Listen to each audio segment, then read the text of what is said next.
Not every game needs to reinvent the D6. You don't need a complicated mechanics system if you have a simple concept. That's the premise of today's Mad Musings, Dragonmount Press's Zombie Road. This game takes all the modern zombie show concepts and condenses them into a quick-playing and rather lethal RPG. It's fast-paced, unapologetically brutal, and relies on a single D6. I was provided a review copy, still in beta, so some of my criticisms might be fixed when the game arrives. It's currently being crowdfunded on GameFound, where it reached its goal in just over a day.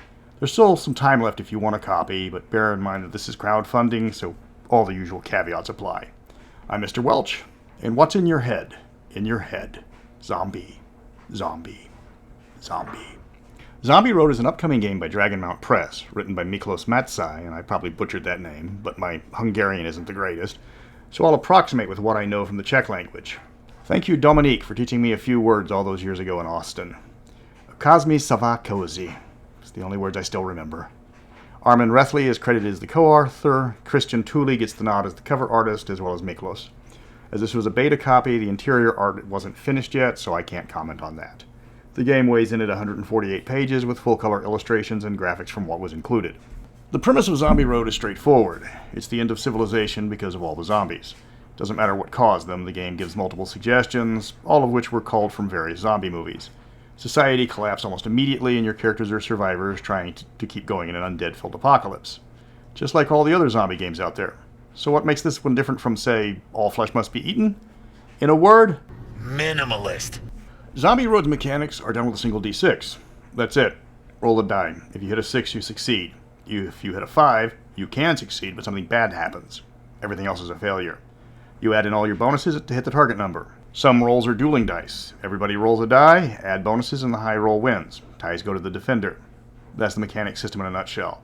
It's designed for fast-paced play. This game is not meant for long campaigns. It will appeal to some people, especially those who want fast games. It's not going to appeal to people who don't like record keeping, no matter how toned down. Zombie Road claims you can play as yourself and recommends you do so. While not necessary, the creation mechanics are pretty open-ended. There's only 2 stats, brawn and brains. You also have endurance, a fixed amount representing health, stamina, and just the will to live. It's possibly the most important of the stats because it works as a currency to acquire bonuses to rolls and allows you to succeed with a roll of 5.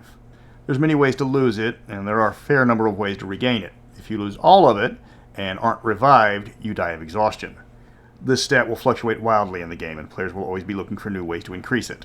One interesting aspect of the mechanic was the tally mark, a unique method for each player to regain endurance. This is important to your character because it immediately restores a point of endurance when they acquire the thing that they like or perform the task. Think Tallahassee's Twinkie obsession from Zombieland. It could be a zombie kill count, taking pictures of wild animals that you come across, finding a new book that you haven't read, or discovering your favorite chocolate bar. Take, for example, Milky Way Dark, the ambrosia of chocolate bars. Super rich dark chocolate over creamy caramel and the perfect combination that finding a single one in the post-apocalypse is enough to inspire someone to new personal achievements. Even if finding one of those is nigh impossible today, without all the extra complications of zombies. And when supply chains collapse, good luck acquiring the greatest and most perfect candy bar of all time. Doesn't help that it's got a melting point of about 2 degrees over freezing and you have to eat them fast before they turn to soup. It's almost enough to make a man go raider. Are you listening, Mars? Before I go further, I have to address a few things I found while reading the book. It's evident that the author's first language isn't English, as there are numerous typos throughout, and some of the writing is a bit stilted. Sentences have a bad habit of being as short as possible when splicing them together with commas or similar would sound better. There's a lot of errors found in banners, such as on the road becoming won the road for several pages, or NPCs becoming NCPs. There are a few rules issues, like being able to upgrade vehicles to different fuels or change weapons to different ammo types, despite ammo and fuel being a nebulous stat for the sake of simplicity. You don't have 5 rounds of 9mm, 12 rounds of 30-06, 4 rounds of buck, 122 rounds of 50 caliber hollow point with mercury-filled tungsten caps for those times when a warring shot just won't do. You just have 143 ammo. Ammo is anything that you need it to be, except plentiful. It's never that. Now, this is a beta, and these are expected problems, so most of them can be fixed with a simple read-through, playtest, or spell check. Hopefully, when Miklos watches this video, he corrects them before the final print. Granted, anybody brave enough to give a stranger a review copy for public display is looking for feedback and understands the process. One aspect of the genre that Zombie Road gets right is scavenging, and that's a significant part of the adventure. All armor is ablative. You will need more eventually. Weapons break or run out of ammunition. Fuel is scarce. and replacement vehicle parts are even harder to find. You can barter for what you need, but money is useless. As the game states, small metal discs and scraps of papers have never stopped a zombie. Whoever wrote that has never taken $20 in Susan B. Anthony's to the mezzanine of a strip club in order to make it hail, but that's another story. You have to find or craft most of the items you need, and both of those actions require you to scavenge. Most items in the game are either limited use or wear out. Removing disadvantages require you to spend certain resources, and you don't want to run out of those certain resources. Illnesses can be cured by medicine or increased food consumption, and you have to eat and drink daily. You can't just sleep in the open, you need appropriate shelter and bedding. Shoes wear out, guns have to be cleaned. All of these require supplies, and you can't fabricate supplies. Well, you can fabricate some supplies, but you need the appropriate components. In other words, you have to head out into the world with zombies, and other humans that want the same stuff that you want. Crafting is a primary focus of the game because you're going to be jury-rigging and modifying items constantly. Zombie Road is punitive in your carrying capacity, allowing you only 3 items normally, or 7 if you have a backpack. No loading up on weapons, no using your shirt as a basket. Wheelbarrows are your friend, but they don't do rough terrain very well, so finding new ways to combine things is a priority. 2 words: duct tape. You can always use a car trunk, but cars require fuel and parts, which just adds to the long list of things you have to collect. Bonus points for the game addressing the fact that gasoline goes bad, requiring you to convert cars to ethanol or find a new way to manufacture gasoline. Now if they could just explain who's mowing the lawns during the zombie apocalypse, that would be great. Survival is the one aspect I think the game needs to lean on more in future expansions. Don't get me wrong, it has zombies galore. These are the one bite and you die zombies, so wear armor. They have a large selection of them too. Fast zombies, slow zombies, acid zombies, burning zombies, rob zombie, every zombie you need. But it also does a decent job of simulating the more grounded post-apocalyptic movies as well, like The Road, Mad Max, The Book of Eli, and Priscilla, Queen of the Desert. In most zombie movies, the zombies are an allegory for something. The humans are the real threat. Double down on that fact here. Showcase the worst aspects of the various factions they will encounter. Organized settlements or dictatorships. The benevolent ones have made horrible decisions to preserve society. And of course, the ones that dive into religion are rabid fanatics. There is an experience system, though it's pretty limited. The game is designed all around scenarios, and by being rules light, you're not going to get a fully immersive experience. All leveling is done by milestone. If the game master thinks you've earned a level, you immediately gain the benefits. The book specifies these increases, and it's always just a single stat or skill increase. There's only 5 skills total, and the maximum benefit you can get on anything is +4, which is massive for a game designed on around a D6. If you get that powerful, it's time to retire the character and make a new one.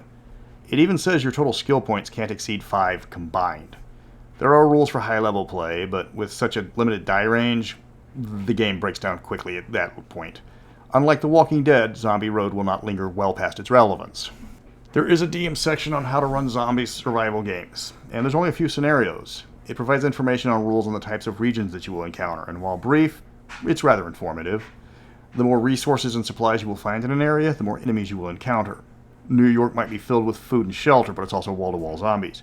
Northern Canada is zombie-free, but you're only a few missed meals away from recreating the Franklin expedition, only with fewer demon polar bears. Or as many demon polar bears as you want, it's your game.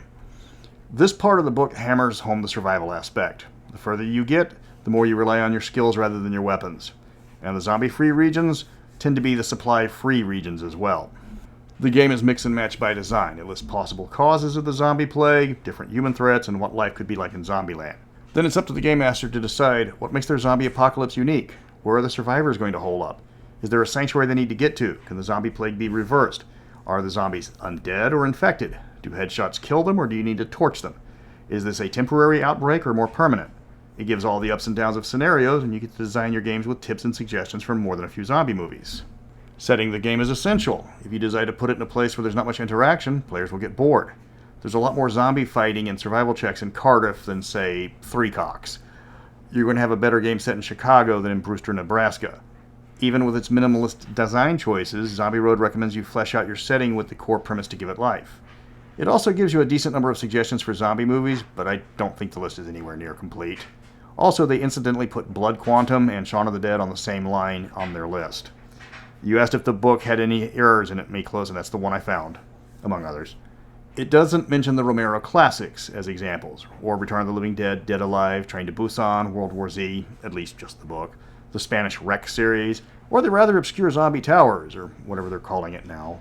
Okay, not the best example of a zombie movie. It had like 3 good scenes, but the part where the claims adjuster from Fort Worth was able to break down a history of a rifle with only weight and smell struck my funny bone.